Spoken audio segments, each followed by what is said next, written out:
So what does that I guess bid process look like? I would imagine it's sounds fairly complex, and it sounds like things that you mentioned. You're talking in terms of years, in terms of securing things. So is everything that you're applying for through that ACDBE program, and like what does that bid process look like? So the ACDBE program is a separate program that's typically managed by the state, but could be managed by the city.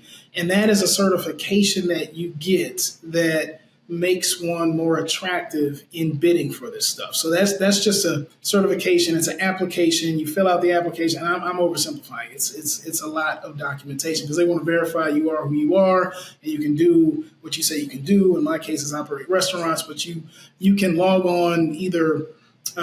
For us, it's our Department of Transportation. It's probably that for most folks.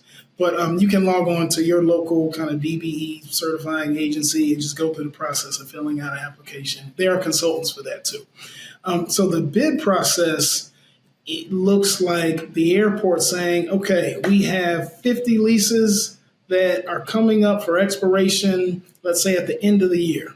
And here's what we now want to do with these spaces. We want to offer these spaces up for, they call it RFP, but we want to offer them up to be competed on. And we're going to divide these spaces, these 50 spaces, let's say into 10 packages. So we're going to have 10 packages of 10 stores, and they'll say, for package number one, we want 2 burger places, 3 coffee shops, 1 full service dining, and they'll do that for every package. And then say, we are going to charge 15% rent for this package. We want the proponent or the bidder who have 5 years of experience or 10 years of experience or have, $10 million or more annual revenue.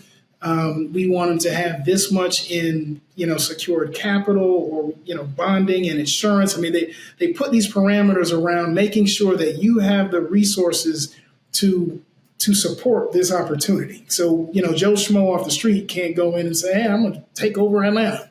You got to show that because this is a huge infrastructural asset. And there's a lot of people depending on a good experience. So they put all these qualifiers in the bid, and then you build a team around that. And that could look like partnering with people, or if you have the capacity to do it yourself, then you demonstrate that in your proposal. Well, we have this experience. Here is our revenue. Here are the brands we bring. And then you put that forward for that to be, just considered. And the decision-making authority, whoever that is, and that can vary, will then look at all the people that came forward and competed for this. And based on what they are looking for, they'll score them and then award it to whoever performed the best in the process. Interesting. And what's the timeline for something like that? Is that like a 6 month, a year, 2 year, 3 years? That's a great question. It varies. It varies across markets. It varies across administrations, and so I've seen they can go very quickly. Some airports have kind of property managers, so it's not the city itself directly managing the process. And sometimes those processes can go quicker. It could be a 30-day turnaround. Also depends on the size of the bid and how many people. I mean, if you have, 20 companies bidding on 100 locations, well, that's a lot of stuff to get through. Versus some airports might put out a couple of locations at a time, and you'll have less companies bidding on it, so that can go quicker. But I've seen it go from anywhere from about 30 days to maybe 12 to 18 months, just depending. So that varies. I mean, there's quite a range in terms of turnaround time. I think now across the industry, everyone is looking to get faster on that. And I know in Atlanta, they've done a lot of work, like getting way more expedient about getting through that process, but it can depend. If you enjoyed this short clip from the podcast, you can check out another short clip right here. Or if you want to watch the full episode of this podcast, you can watch that here.